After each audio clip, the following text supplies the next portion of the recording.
Bonjour et bienvenue dans cette nouvelle édition de votre JT dédiée aux catastrophes naturelles.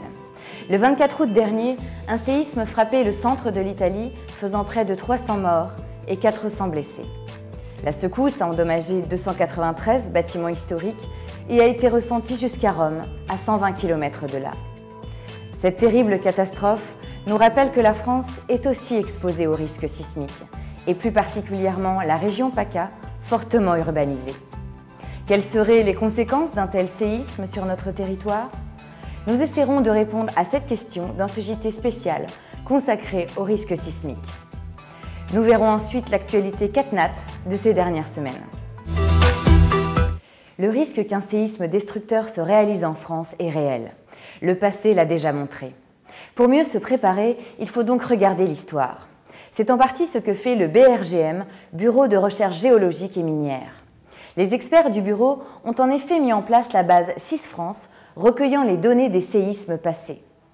Donnons la parole à Jérôme Lambert, responsable des études macrosismiques historiques au BRGM.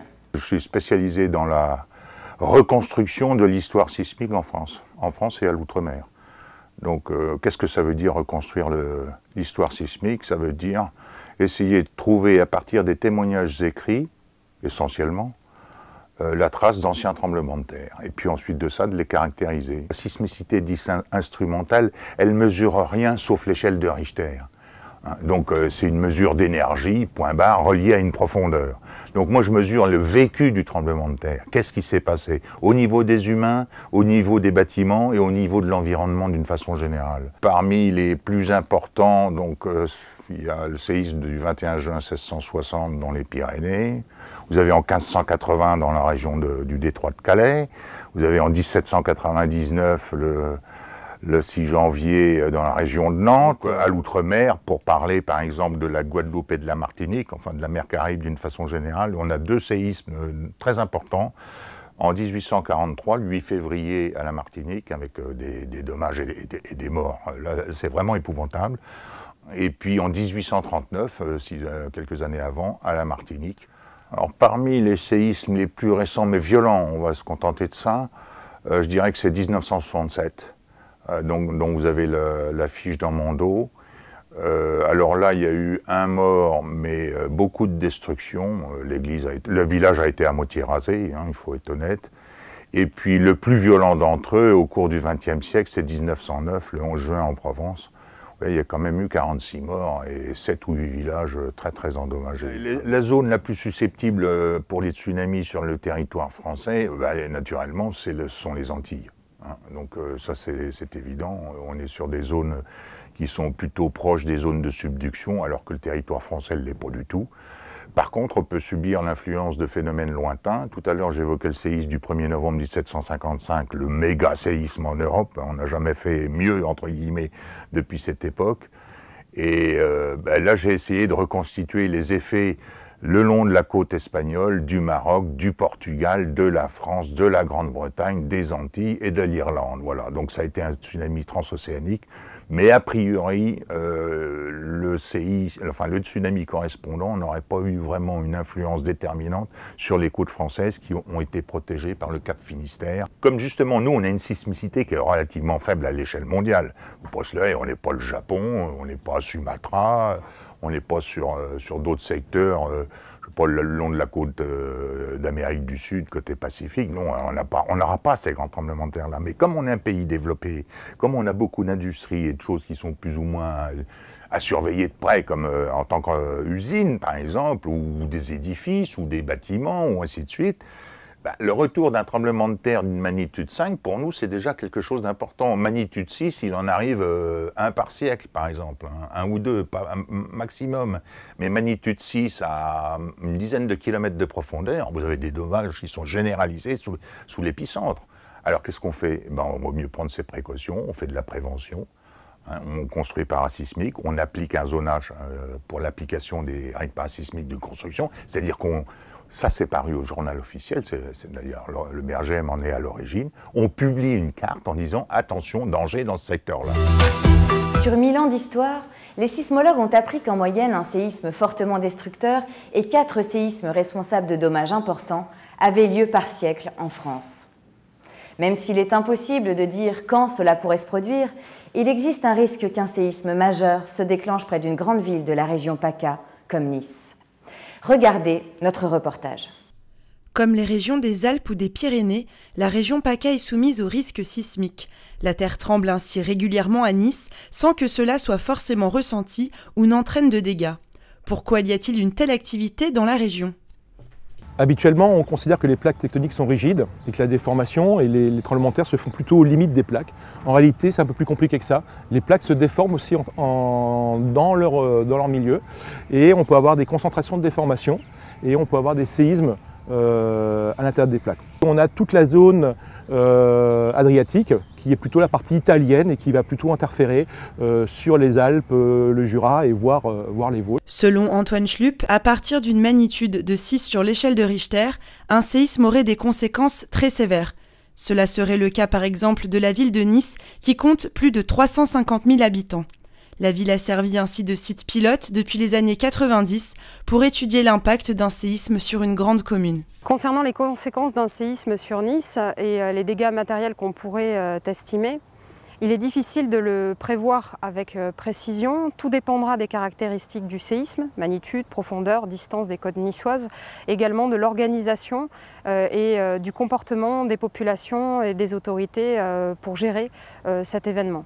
La CCR a estimé le coût d'un séisme majeur sur la région de Nice en rejoignant le séisme Ligure de magnitude 6,3 de février 1887.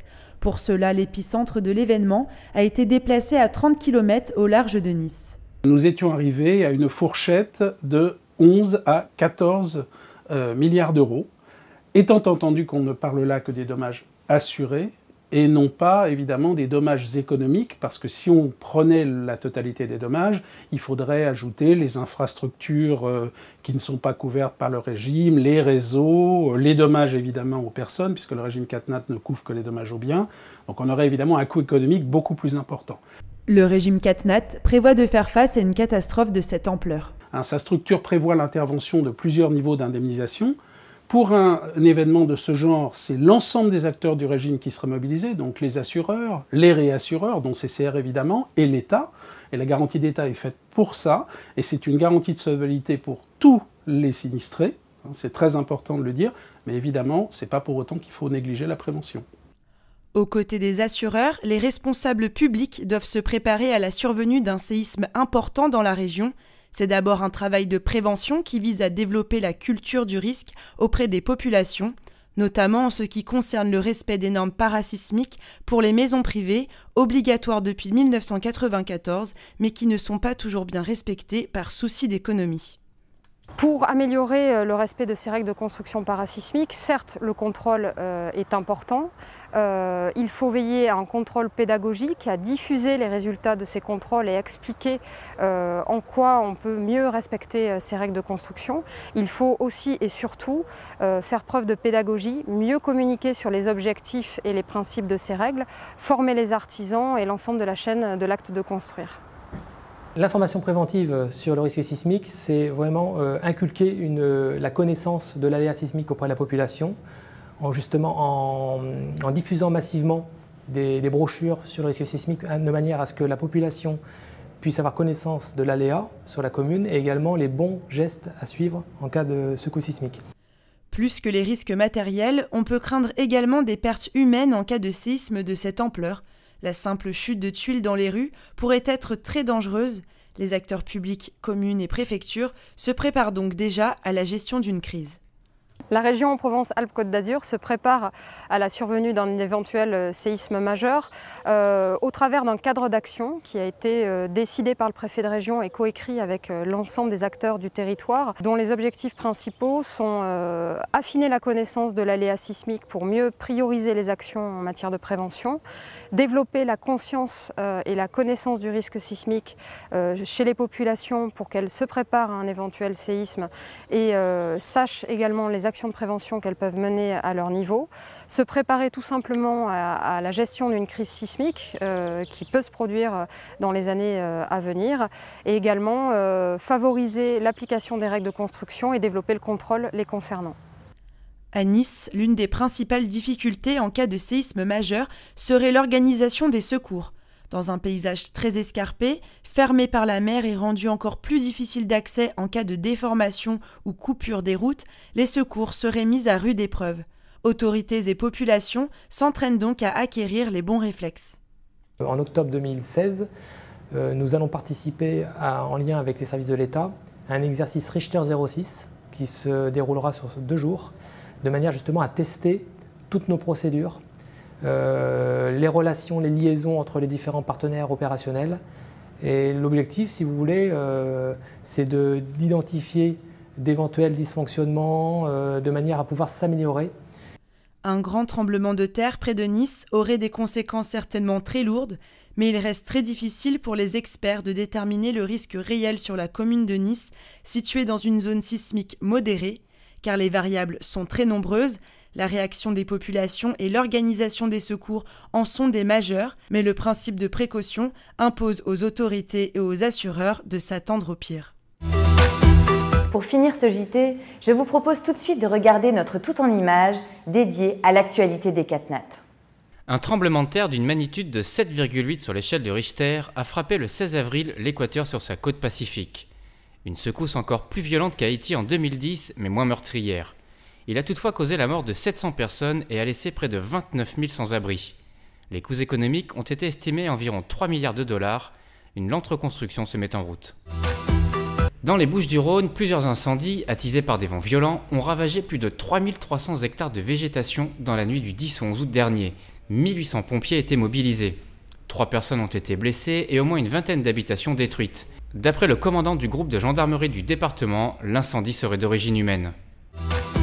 Aux États-Unis, la Californie est aussi touchée par les incendies depuis plusieurs semaines. Ils laissent des territoires calcinés derrière eux, alimentés par des vents violents, des températures caniculaires et une végétation desséchée. Des dizaines de milliers de personnes ont été évacuées. Depuis le début de l'année, environ 4600 feux se sont déclarés en Californie et ont dévasté plus de 120 000 hectares. Le 30 juin dernier a eu lieu la traditionnelle journée CCR CatNat. Assureurs, réassureurs et experts se sont retrouvés pour discuter de la question de la maîtrise du coût des catastrophes naturelles. Dans un monde où les biens assurés et leurs expositions augmentent, notamment avec le dérèglement climatique, le monde de l'assurance cherche les moyens de réduire les conséquences des catastrophes naturelles. La journée a permis d'échanger sur les bonnes pratiques. Cette édition du JT Catastrophes naturelles est maintenant terminée. Merci de votre attention. On se retrouve bientôt sur News Assurance Pro.